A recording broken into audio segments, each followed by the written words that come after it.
Hello बच्चों, चलिए आज हम सामाजिक पढ़ेंगे। आप सबके एग्ज़ाम ख़त्म हो गए हैं और उम्मीद है कि आपने अच्छे से अपने सारे टेस्ट किए होंगे। तो अब हम आगे का अपना सिलेबस शुरू करते हैं। ये है हमारी दुनिया सामाजिक में क्लास 5 है हमारी और चैप्टर है 16 चैप्टर। नाम है हमारा वायु परिवहन। ठीक है, आपको पता है जो पिछले हमने पाठ जो किए हैं सारे परिवहन से संबंधित हैं। परिवहन आप अच्छे से समझ गए होंगे। तो अब ये है हमने अलग अलग तरह के परिवहन पढ़े हैं और अब हमारा जो अगला भाग है ये है वायु परिवहन की। वायु के द्वारा आसमान में हम कैसे हम एक स्थान से दूसरे स्थान पर जा सकते हैं। ये सबको पता है आपको कि आसमान में क्या होता है। हवाई जहाज़ आपने देखा होगा, है ना, और हो सकता है कुछ बच्चे बैठे भी हों हवाई जहाज़ में। तो ये हम उसी के बारे में पढ़ेंगे कि वायु परिवहन कब शुरू हुआ, कैसे शुरू हुआ, किस किस ने इसके आविष्कार में सहयोग दिया, किसने इसमें पूरी अपनी मेहनत से इतना ज़्यादा, जैसे आप इतना अच्छे से आजकल हवाई जहाज़ में एक स्थान से दूसरे स्थान में पहुंच जाते हो बहुत जल्दी, तो किसने इतनी अच्छे से इसमें आपका इतना सहयोग देकर मेहनत करके हम इस मकाम तक पहुँचे हैं अब। ठीक है, और इसके अलावा हम अंतरिक्ष में, आपको पता है अंतरिक्ष में भी जा सकते हैं। अब अंतरिक्ष में जाना भी कोई आसान काम नहीं था। ये भी मनुष्य की ही मेहनत का ही एक तरह से चमत्कार है कि जो वहाँ पर अंतरिक्ष में हम पहुँच चुके हैं। ठीक है, चलो अब चलिए शुरू करते हैं। ठीक है, क्या आपने आकाश में चिड़िया की तरह पंख फैलाए एक बड़ी मशीन को उड़ते हुए देखा है ना? हाँ जी, ये है हवाई जहाज़। इन्हें विमान भी कहते हैं। विमान उड़ने वाली एक ऐसी मशीन है जिसके पंख होते हैं। देखो बच्चों, ये हो गया हमारा विमान। विमान होता क्या है? तुम्हें ऐसे ही लगता है जैसे वो पक्षी होता है कोई, जैसे पक्षी के पंख होते हैं, ऐसा लगता है विमान के जैसे कि हवाई जहाज़ के पंख हैं। ये वही है हमारा विमान। विमान कहते किसे हैं, इसमें इसकी डेफिनेशन आपकी आ गई है। देखिए बच्चों आगे, विमान के पंख विशेषतः इस प्रकार के बने होते हैं कि इन्हें नीचे से हवा ऊपर की ओर धकेलती है जिससे वे आकाश में उड़ सके। बच्चों, उनके पंख इस तरह बने होते हैं विमान के कि उनकी हवा क्या होती है, नीचे से हवा ऊपर की ओर धकेलती है जिससे कि वो आकाश में उड़ते हैं। कुछ विमानों में शक्तिशाली इंजन होते हैं तो कुछ बिना इंजन वाले भी होते हैं। देखो बच्चों, इसमें हमने क्या पढ़ा कि जो विमान होते हैं कुछ में तो इंजन होते हैं और कुछ बिना इंजन के भी होते हैं। और इसमें ये पढ़ा हमने कि कैसे विमान ऊपर हवा में उड़ता है। ठीक है, अब आगे देखिए। विमान कई प्रकार के होते हैं। ग्लाइडर जैसे विमान में इंजन नहीं होता। अपने बड़े फैले हुए पंखों की सहायता से ये केवल तैरते हुए हवा में एक स्थान से दूसरे स्थान तक एक या दो व्यक्तियों को ले जा सकते हैं। देखिए बच्चों, ये ग्लाइडर का हमारा चित्र बना हुआ है। देखो इसमें व्यक्ति बैठा हुआ है, ये ग्लाइडर है। तो इसमें क्या है ग्लाइडर के अंदर, इसमें सबसे खास बात इसमें क्या है, इसमें इंजन नहीं होता। और इसमें क्या होता है, बड़े फैले हुए पंखों की सहायता से ये केवल तैरते हुए हवा में एक स्थान से दूसरे स्थान तक सिर्फ कितने लोग जा सकते हैं, इसमें एक या दो। ये इसकी खास बात है कि ग्लाइडर में सिर्फ एक या दो व्यक्ति ही जा सकते हैं, जबकि हवाई जहाज़ में क्या होता है, हवाई जहाज़ में तो बहुत सारे लोग जा सकते हैं, है ना। अब देखिए आगे क्या है। इंजन वाले विमान इंजन की ताकत के अनुसार कई आकारों के होते हैं। विशाल जंबो जेट एक ही समय में 500 से भी अधिक लोगों को ले जा सकते हैं। ठीक है बच्चों, ये क्या है, एक जंबो जेट होता है, बहुत बड़ा विमान है और कितने लोग ले जाता है, ये 500 से भी ज़्यादा लोगों को ये एक बार में ले जा सकता है। और ये कैसा होता है, इसमें इंजन होता है और इंजन इसका बहुत शक्तिशाली होता है। अब आ गए हम हेलीकॉप्टर पे। देखो ये हेलीकॉप्टर बना है, ये भी आपने देखा होगा, है ना, ये इसके पंख हैं। तो हेलीकॉप्टर एक ऐसा विमान है जिसके ऊपर घूमने वाले पंख लगे होते हैं। देखो ये घूमने वाले पंख है, ऐसे घूमते हैं। ये एक विशेष तरह के पंख होते हैं। हेलीकॉप्टर को हवा में ऊंचा उठाने के लिए बड़ी तेज़ी से घूमते हैं। लगभग 110 वर्ष पुरानी बात है। अमेरिका के दो भाई ऑरविल और विल्बर राइट ने पहली बार सन 1903 में विमान को सफलतापूर्वक उड़ाया। ठीक है बच्चों, सबसे पहले अब आपको ये देखो मैंने स्टार बनाया है, इसका मतलब क्या है, ये कुछ विशेष बातें हैं कि सबसे पहले विमान जो सफलतापूर्वक उड़ाया, किसने उड़ाया? अमेरिका में दो भाई थे, उनका नाम था ऑरविल और विल्बर राइट। ये दो भाइयों के नाम थे। उन्होंने पहली बार सन 1903 में विमान को सफलतापूर्वक उड़ाया था, ये आपको याद रखना है।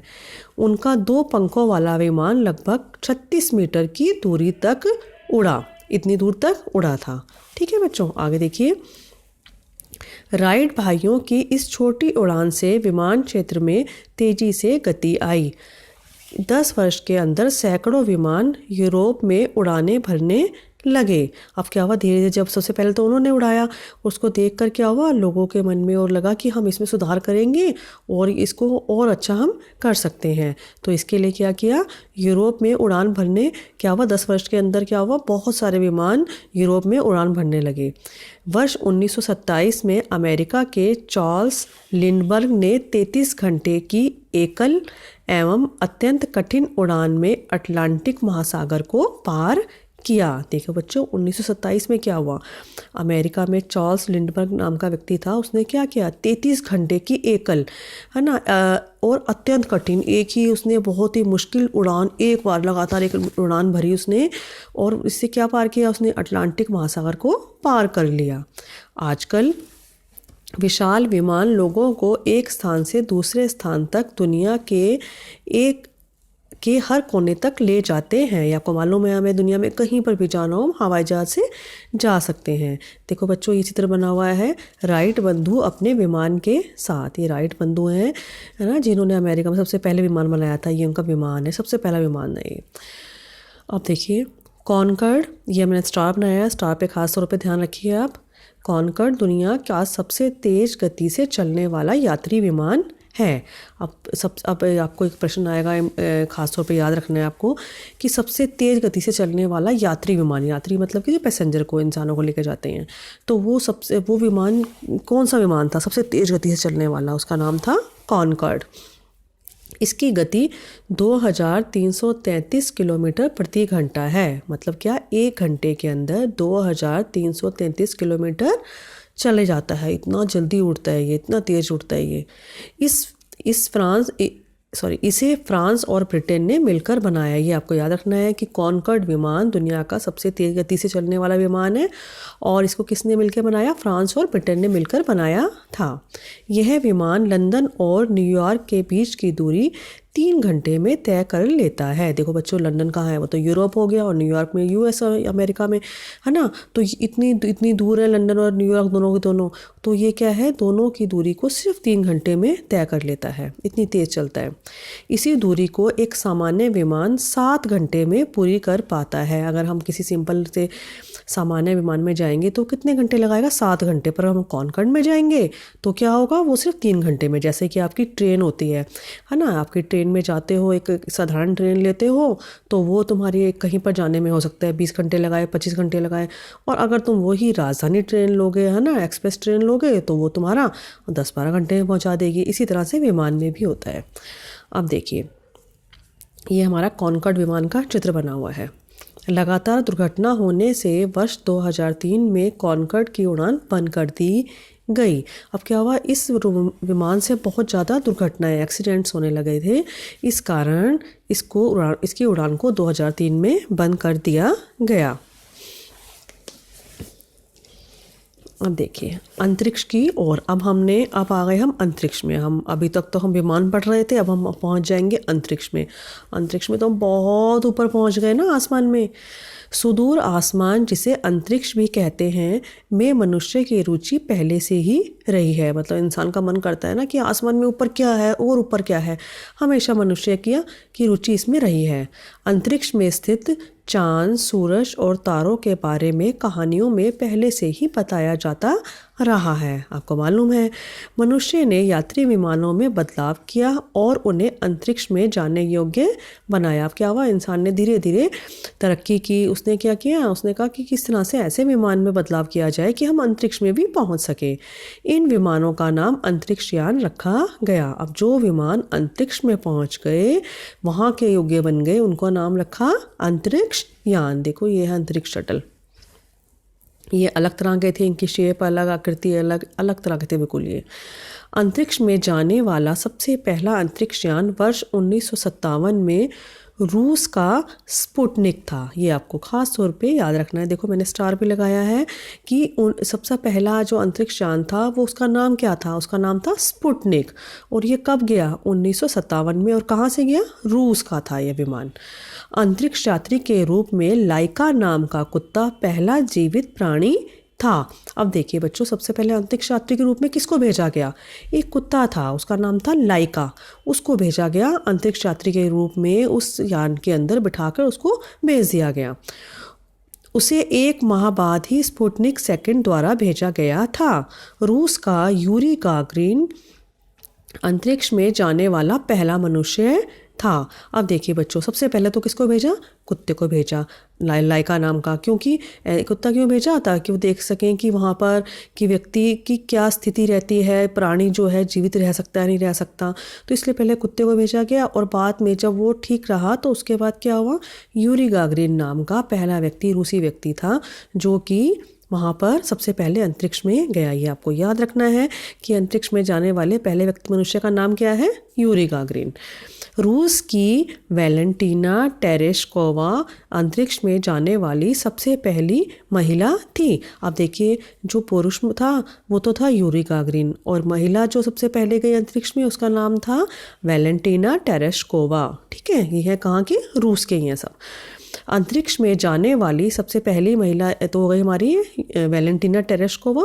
अब क्या हुआ आगे, 21 जुलाई सन 1969 को पहली बार मानव चांद पर पहुंचा। आप देखिए, सबसे पहले इंसान चांद पर कब पहुंचा, 21 जुलाई सन 1969 को।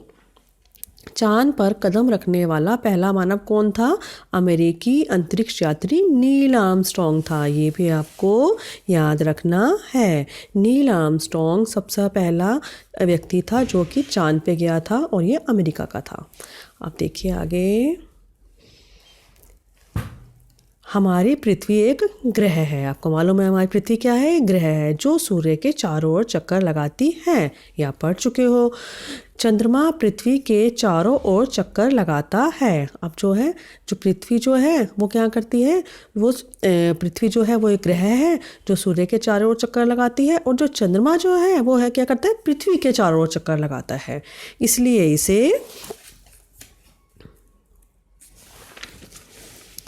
उपग्रह कहते हैं। ये देखिए, ये है हमारा एक उपग्रह का चित्र भी बना हुआ है। अभी हम इसके बारे में आगे पढ़ेंगे। मनुष्य ने ऐसे बहुत से उपग्रह बनाए हैं जो पृथ्वी के चारों ओर चक्कर लगाते हैं। अब क्या है, देखिए बच्चों, ये जो उपग्रह है, आपने देखा कि पृथ्वी तो सूरज के चारों ओर चक्कर लगा रही है, पर पृथ्वी के चारों ओर कौन चक्कर लगा रहा है, उसके आसपास लगा रहा है चंद्रमा। और चंद्रमा क्या है, चांद क्या है, उपग्रह है। ये तो देखो प्राकृतिक उपग्रह हो गया ना, चांद तो हो गया प्राकृतिक, मतलब कि जो नेचर ने बनाया है, प्रकृति ने बनाया है, पर कुछ इंसान ने भी उपग्रह बनाए हैं। इसका मतलब कि उपग्रह 2 तरह के हो गए, एक तो प्राकृतिक उपग्रह हो गए और एक हो गए मानव निर्मित उपग्रह या कृत्रिम उपग्रह बोलेंगे उसको।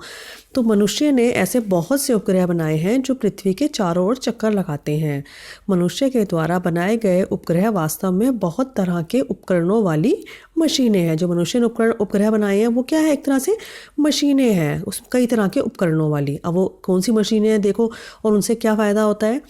इनकी सहायता से टेलीविज़न कार्यक्रम, टेलीफोन, दूरसंचार और मौसम की जानकारी मिलती है। अब देखो बच्चों, ये जो हमारे उपग्रह हैं जो ऊपर मनुष्य ने लगाए हुए हैं, उससे क्या होता है, उससे जो हमारे सिग्नल आते हैं और जो होता है वो सब हमारा, उससे टेलीफोन, दूरसंचार, मौसम की जानकारी जो आपको पता लगता है कि कल मौसम कैसा रहेगा, परसों कैसा रहेगा, या बारिश आएगी नहीं आएगी, ये सब हम आपको टीवी में आप देखते हो, जानकारी में समाचार में देते हैं ना, कैसे पता लगता है, वो जो है इंसान के, मनुष्य के उपग्रह हैं ऊपर जो मनुष्य ने बनाए हुए हैं। उन उपग्रहों की मदद से वो सारी जानकारी ले लेता है कि मौसम कैसा रहेगा, या टेलीफोन के, दूरसंचार के बारे में सारी जानकारी उसको वो प्राप्त करता है और हमें देता है।